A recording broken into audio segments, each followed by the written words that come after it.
Art Vital Manifesto. No fixed living space. Permanent movement. Direct contact. Local relation.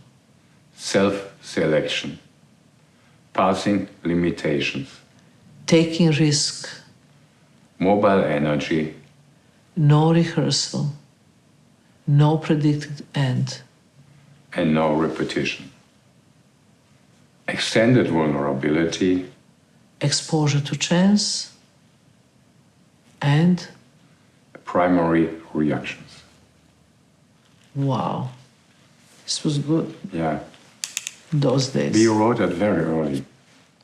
He wrote when we actually completely cut with Amsterdam, get the car and start moving. Yeah. And then we write in the top, art is easy. And this was front, that was hanging really, really incredibly that was from Giuseppe Chiari. Yeah. And you know, in the back window, there was written tanto pezzo, tanto meglio, meaning the worst is the best. Yeah. I think the Manifesto was one of the most important, the most revolutionary statements in that time. This is why I think people are so fascinating, because we made something that nobody dared to do it. We just leave that kind of security of permanent space and to the car and just go for it. And nobody did it. People love to read about, love to hear about, but they didn't have guts to do it. And you know, manifestos are really interesting. I love manifesto of Dadaist, of Surrealist, of the Futurist. And you know, we felt in that time there was a time for our own statement. But that statement inspires so many people afterwards. And I still, you know, now when they look into our work, they quote manifesto, they think about it, but I still don't see anybody who actually follow us. Anybody went after that idea to leave, become mobile, go into the places you've never been, take risk, extended vulnerability, expose yourself to chance, to destiny, and see what the hell is going to happen. Well, that's one thing. I think most artists at the time, before anyhow, but also at the time, they had studios and ateliers. Yeah. So they developed their concepts, ideas. Either they were working in solitude, you know, which is an unthinkable thing at the time for us. So we skipped all social security, all fixed things like house or... But you know, one thing to interrupt you, you know what we done, which was incredible?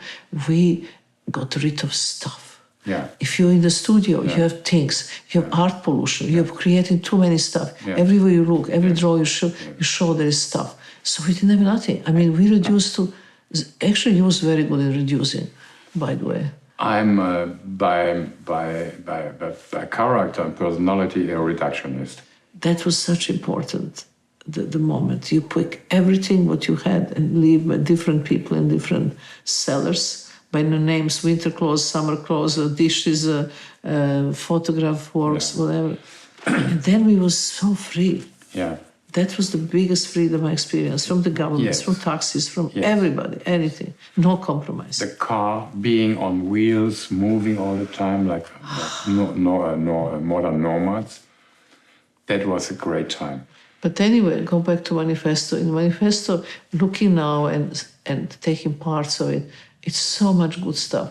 So the entire statement with the no repetition, no predicted end, no rehearsal, was incredibly important. It was the condition of all these early performances.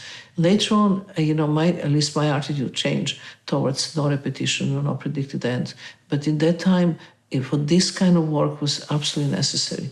And then we put very high bar for everybody coming our way. The performance was really, we saw it, we really did it seriously. But you also, at the beginning, when you talked about the manifesto, you mentioned already the futurists, the Dadaists, etc., etc. Yeah. And these were very radical statements. And I think at the time, we wanted to make a radical statement in the tradition of the earlier great artist groups. And I think we succeeded.